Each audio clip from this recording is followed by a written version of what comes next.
Assalamualaikum, ketemu lagi di Syihab dan Syihab. Di episode ini saya di rumah Abi Quraisy dan kita akan kedatangan tamu dari Rembang, Jawa Tengah, Kiai Haji Bahaudin Nur Salim atau yang akrab disapa Gus Baha. Dan di rumah Abi saya juga udah ngajak keponakan-keponakan dan ngajak Izzat tuh. Ada Izzat, ada Fatih, ada Nisrin. Seru banget, kita mau ngobrol-ngobrol sama Abi, sama Gus Baha, dan kita juga udah nampung pertanyaan dari teman-teman. Pertanyaan ada yang masuk banyak banget, jadi nanti mudah-mudahan sempat kita sampaikan ke Abi dan ke Gus Baha dan kita jawab sama-sama. Dan kali ini Syihab dan Syihab di rumah Abi Quraisy kedatangan tamu dari jauh dari Rembang. Ada Gus Baha datang silaturahmi ke rumah. Dari dekat di hati, jauh tempatnya. Oh iya, selalu dekat di hati. Assalamualaikum, apa kabar Gus? Assalamualaikum warahmatullahi wabarakatuh. Sehat-sehat? Ya, alhamdulillah. Alhamdulillah, senang ya Abi kita kedatangan Gus Baha? Senang sekali. Abi terakhir ketemu Gus Baha waktu itu di acara? Di acara di Habib Ali, ya, di PG, Baitul Quran. Baitul Quran. Baitul Quran. Sebelumnya sempat juga silaturahmi Gus Baha. Teman-teman mungkin ingat waktu itu kita menjelang malam takbiran ya Gus? Iya, di narasi ya. Di narasi, tapi waktu itu karena jarak jauh sempat ada kendala teknis jadi nggak begitu jelas. Dan itu yang protes netizen se-Indonesia Gus. Tapi enggak protes saya tuh. Protesnya ke saya. Alhamdulillah. Kenapa ini Gus Baha itu soalnya waktunya katanya susah. Nah, terus waktu itu Nana ingat sempat bilang insya Allah kalau ada waktu mau silaturahmi langsung sama Gus Baha supaya kemudian teman-teman juga bisa dengar perbincangan dan alhamdulillah kesampaian hari ini. Alhamdulillah. So, makasih banyak ya Gus. Iya. Mau mengenalkan tadi sih saya udah kenalin tapi mungkin teman-teman juga kenal. Jadi yang sebelumnya saya ajak cucu-cucunya Abi yang kecil-kecil, yang sekarang Syihab dan Syihab saya mengajak cucu-cucunya Abi yang lebih senior-senior. Itu Izzat anaknya Mami Nana. Banyak yang suka nggak tahu gitu kalau ini Izzat anak saya. Kemudian terus ada Fathi dan ada Nisrin, ini keponakan, dan yang ini ada Nihla, cucu-cucunya Habib Quraisy. Terima kasih ya udah nemenin Mami Nana. Ini terpaksa apa enggak kan? Enggak dong, seneng dong bisa ketemu sama Gus Baha, bisa ngobrol-ngobrol sama Gus Baha dan sama Abi.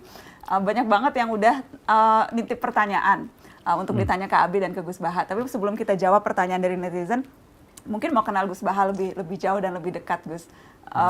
Walaupun sudah terkenal tapi banyak yang juga masih penasaran gitu. Gus Baha kemana-mana sarungan, gaya nyantri gitu. Tapi di YouTube-nya selalu yang nonton ratusan ribu sampai jutaan gitu. Pokoknya bintang YouTube, kalau ustadznya YouTube tuh Gus Baha. Rame gitu. Gimana sih Gus Baha melihat dakwah sekarang gitu lewat cara YouTube, lewat cara-cara seperti sekarang nih Syihab dan Syihab ini kan cara dakwah yang berbeda yang kita maksudkan supaya lebih dekat, lebih nyampe ke masyarakat Gus. Ini saya menjawab tapi tidak harus jadi model ya, karena tradisi kita apalagi Pak Quraisy asalnya ada kaidah ya, laisa li alimin ayyuqal tidak aliman akhir. Jadi antar orang alim itu tidak perlu saling ikut. Ini saya cerita sedikit. Sebenarnya mulai kecil karena bapak saya, mbah-mbah saya itu terkenal wali. Jadi cita-cita saya itu ingin jadi wali. Artinya wali itu orang yang dekat Allah.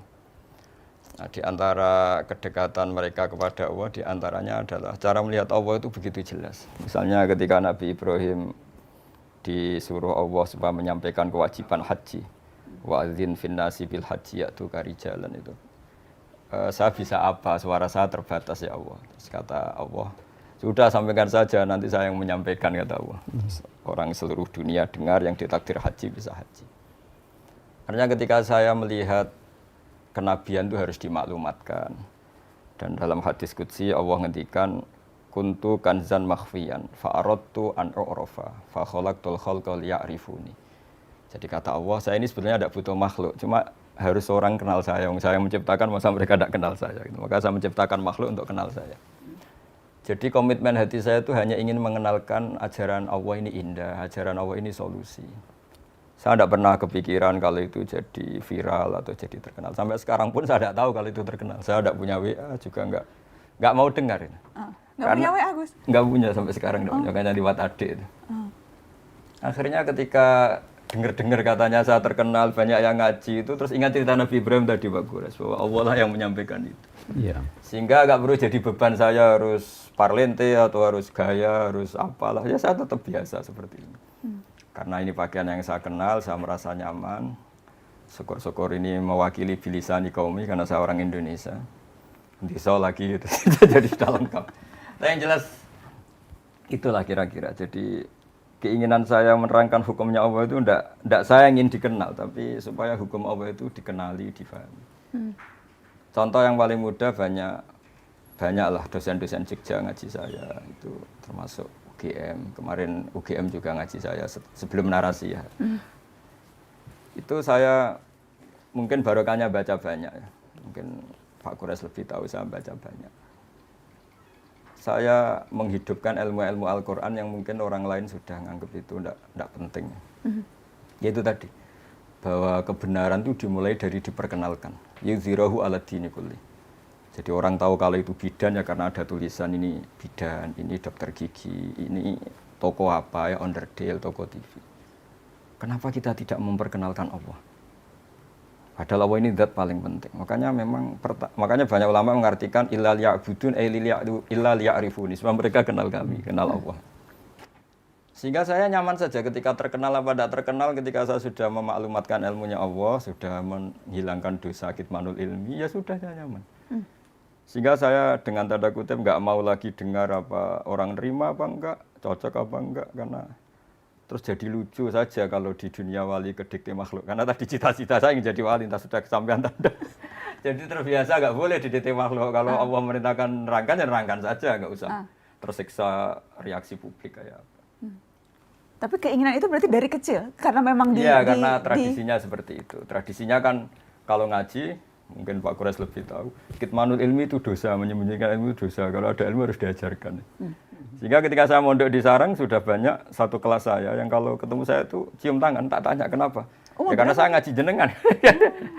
Karena perasaannya santri gitu kalau selalu. Perasaannya gitu. Tapi sebetulnya berangkatnya dari kewajiban itu. Ketika Kiai Hamid Pasuruan terkenal lali, Pak Kures tahu banyak Kiai Hamid Pasuruan itu kan sepupu sama mbah saya. Itu ketika beliau terkenal, banyak yang sowan, banyak yang menghormati. Beliau itu menangis. Ketika ditanya sama bapak, kenapa engkau menangis? Saya ini soleh itu untuk diri saya sendiri. Saya sering jamaah, sering melakukan kebaikan untuk diri saya sendiri. Tapi kenapa mereka menghormati saya? Jangan-jangan ini mendikte saya untuk sudah dari ingat Allah betul, sekarang harus ingat makhluk itu. Tapi kembali lagi mereka umatnya Rasulullah SAW yang harus dibina, yang harus didekatin. Sehingga mereka ya nyaman lagi atas perintah Allah itu. Ya kira-kira gitulah, setidaknya pas saya baik, pas Bikol bin Salim itu cara berpikir saya seperti itu. Tapi ya saya manusia mungkin kadang-kadang kebawa euforia atau tertekan atau nervous. Tapi itu bawaan manusia. Kalau secara ilmu saya seperti itu, nggak lebih, nggak kurang. Ya saya kira demikian. Ya, ada dua tadi ingin komentari ini. Yang pertama, jangan beranggapan bahwa wali, kita biasa dengar ya wali, itu syaratnya harus ada kekeramatannya. Kekeramatan itu artinya ilmu. Ya kan, waktu Adam diciptakan itu diberi ilmu, malaikat sujud. Sujud karena dia punya ilmu. Karena itu kata Imam Ghazali, illam yakunil alim wal wali falastu adri manil wali.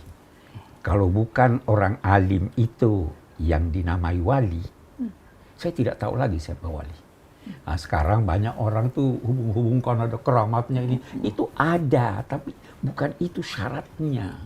Syaratnya itu ilmu, diamalkan, dan tadi yang kedua, wa ma 'alaika illal balagh.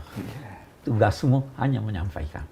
Nah, penyampaian yang menjadikan orang simpati, yang menjadikan orang hormat, yang menggambarkan sifat-sifat Tuhan, sifat al-jamal, sifat keindahannya, sifat kebaikannya.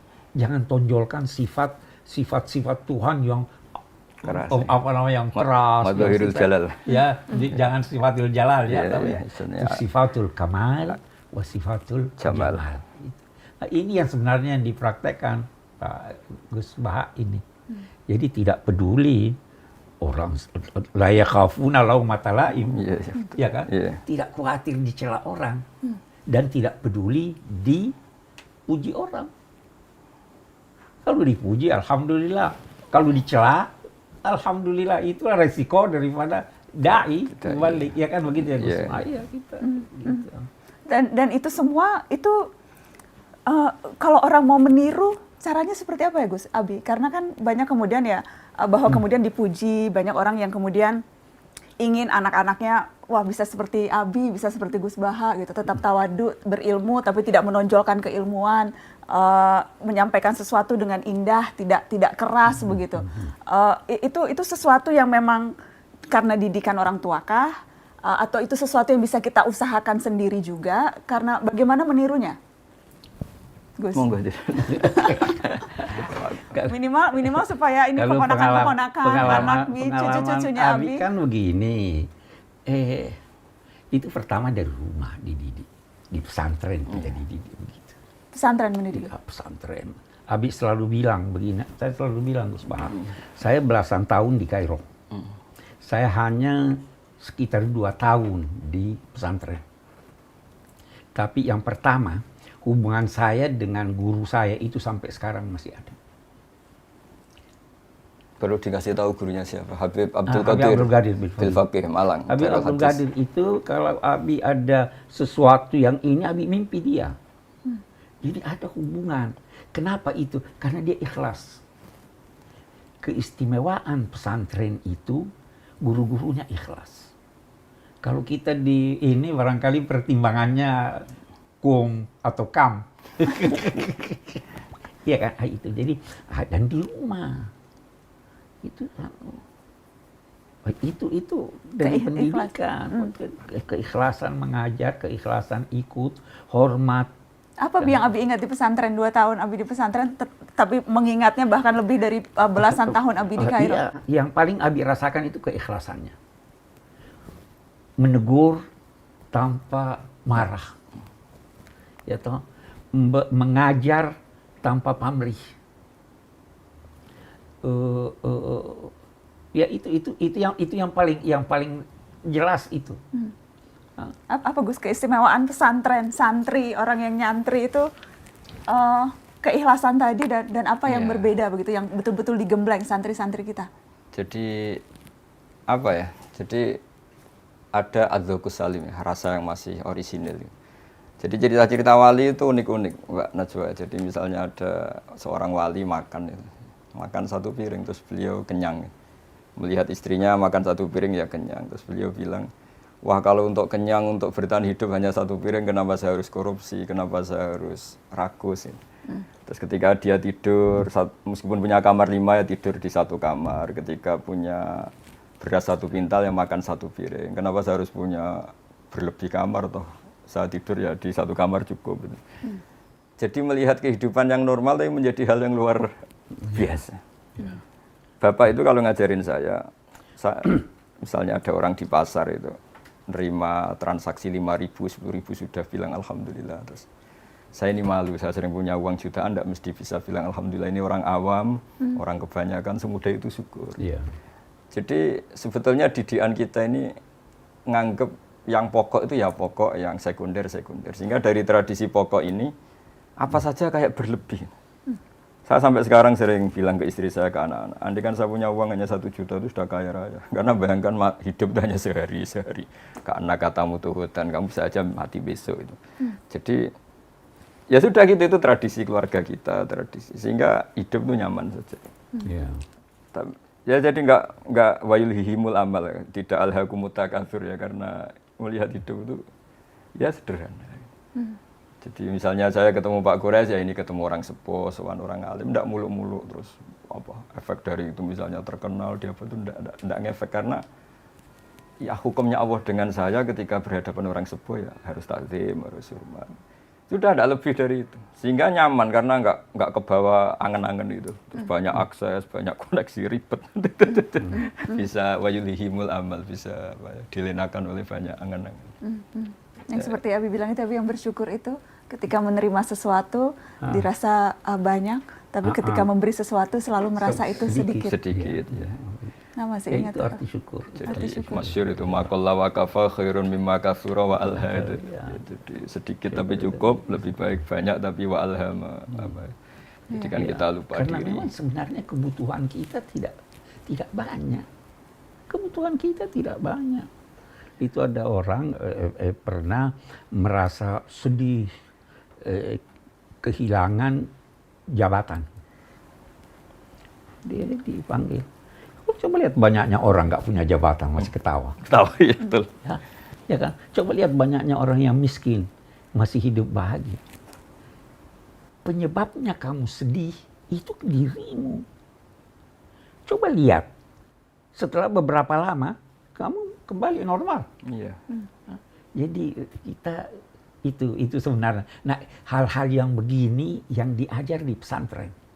Boleh jadi itu tidak diajar di universitas. Ya.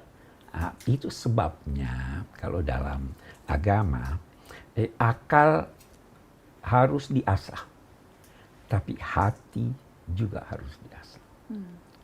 Letakkan sedikit rasa di akalmu supaya dia lurus. Letakkan juga sedikit akal di perasaanmu supaya dia. Di pesantren itu saya nggak tahu sekarang, ya toh. Tapi yang saya alami begitu. Jadi dididik dengan akal, terus hati diasah. Ada wirid, ada ini, itu kan sebenarnya untuk mengasah hati. Amalan-amalan Jadi yang bergabung. dilakukan. Kita ini manusia jiwa dan raga. Akal dan rasa harus menyatu semuanya. Jangan ini. Jangan salah satu dominan. Kalau lagi jatuh cinta tuh biasanya karena banyak remaja jatuh cinta yang dominan biasanya rasa, akal nggak apa-apa itu ya? Nggak apa-apa, tapi akal itu, rasa itu bisa mengalahkan akal. Buktinya orang yang cinta biasa hilang akalnya, dikalahkan oleh rasanya. Tetapi akal tidak bisa menciptakan iman, tidak bisa menciptakan cinta. Akal. Nah, jadi kita gabung. Akal dan rasa. Iya kan? Iya. Akal tidak bisa menciptakan cinta. Nggak bisa ya? Iya. Bisa membenarkan cinta. Membenarkan. Tapi diciptakan oleh rasa. Diciptakan Oh, oleh ini bisa rasa. satu episode Bagaimana soal ada cinta. pengalaman Menurut Abi kamu dan di Gus Inggris, Baha. Iya kan? Iya, Itu iya. asa, itu rasa. Pemain bola kan itu akal dan rasa ya. Iya, kakinya itu merasa. Tapi dia berpikir, ada taktik, ada ini segala. Nah, itu gabungan. Oke. Ini soalnya jago bola ini. Oh iya. Dia pernah ke Inggris untuk latihan bola. Ya. Idolanya siapa? Bintang idolanya? Aku fans Chelsea, Habib. Oh, Chelsea. Tapi kata tetangga-tetangga saya itu hebat itu Indonesia, nggak pernah dikalahkan Brazil.